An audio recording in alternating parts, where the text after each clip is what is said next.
Hi everyone, இன்றைக்கி சொதி எப்படி செய்கிறதுன்னு பார்க்கலாம். ரொம்ப சிம்பிளான மெத்தடில் சொதி எப்படி செய்கிறதுன்னு பார்க்கலாம். அதுக்கு ஒரு சட்டியில் ஒரு 3 கரண்டி தேங்காய் எண்ணெய் ஊற்றிக்குங்க. ஊற்றிட்டு கடுகு தாளிப்பு கொஞ்சம் சேர்த்துக்குங்க. கொஞ்சம் லேசாக நான் வெந்தயம் போடுவேன். உங்களுக்கு வேணும்னா போட்டுக்குங்க, இல்லைன்னா பரவாயில்ல. கடுகு நல்லா கொதித்து வந்தோடனே வெங்காயத்தை சேர்த்துக்கலாம். நான் இன்றைக்கி 2 சின்ன வெங்காயம் வெட்டி வச்சுருக்கேன், அதை சேர்த்துக்க போகிறேன்.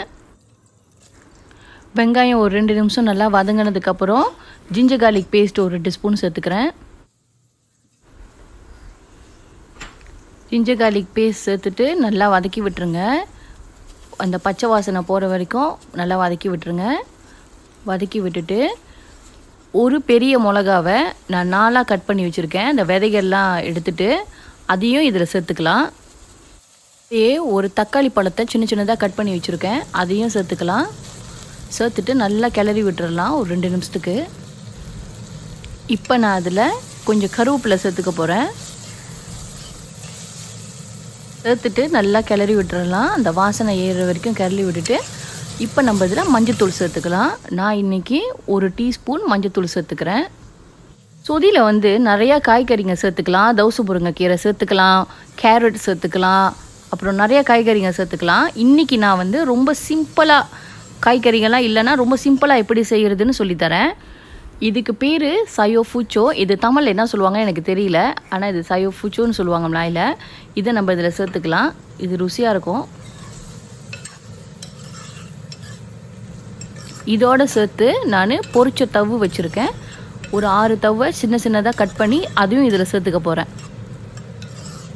இந்த சயோ ஃபுச்சோவை இப்படியே சேர்த்துக்காம முன்னாடியே கொஞ்சம் எண்ணெயில் பொரிச்சிட்டு சேர்த்துக்கிட்டா கூட நல்லாயிருக்கும். இப்போ நம்ம தவு சேர்த்துக்கலாம். இந்த மாதிரி இந்த பொரிச்ச தவெல்லாம் சேர்த்து நல்லா கிளறி விட்டுருங்க.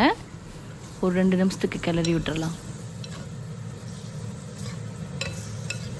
இப்போ நான் ஒரு தேவையான அளவுக்கு உப்பு சேர்த்துக்க போகிறேன். உப்பு நீங்கள் உங்கள் அளவு எப்படின்னு பார்த்து போட்டுக்குங்க. உப்பு சேர்த்துட்டு நான் இன்றைக்கி 2 கப்பு தேங்காய் பால் புழிஞ்சு வச்சுருக்கேன், அதை நம்ம ஆட் பண்ணிக்கலாம். இப்போ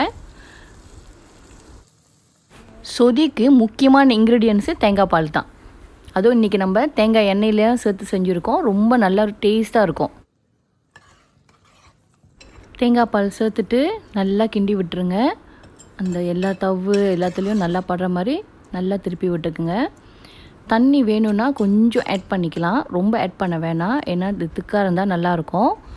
அப்புறம் சொதி எப்பயுமே கொதிக்க விடக்கூடாது. இந்த மாதிரி சூடு ஏறி அது கொதிக்க போகிற ஸ்டேஜ் வந்தோடனே அடுப்பு ஆஃப் பண்ணிடலாம். அவ்வளோதான், சொதி முடிஞ்சிருச்சு.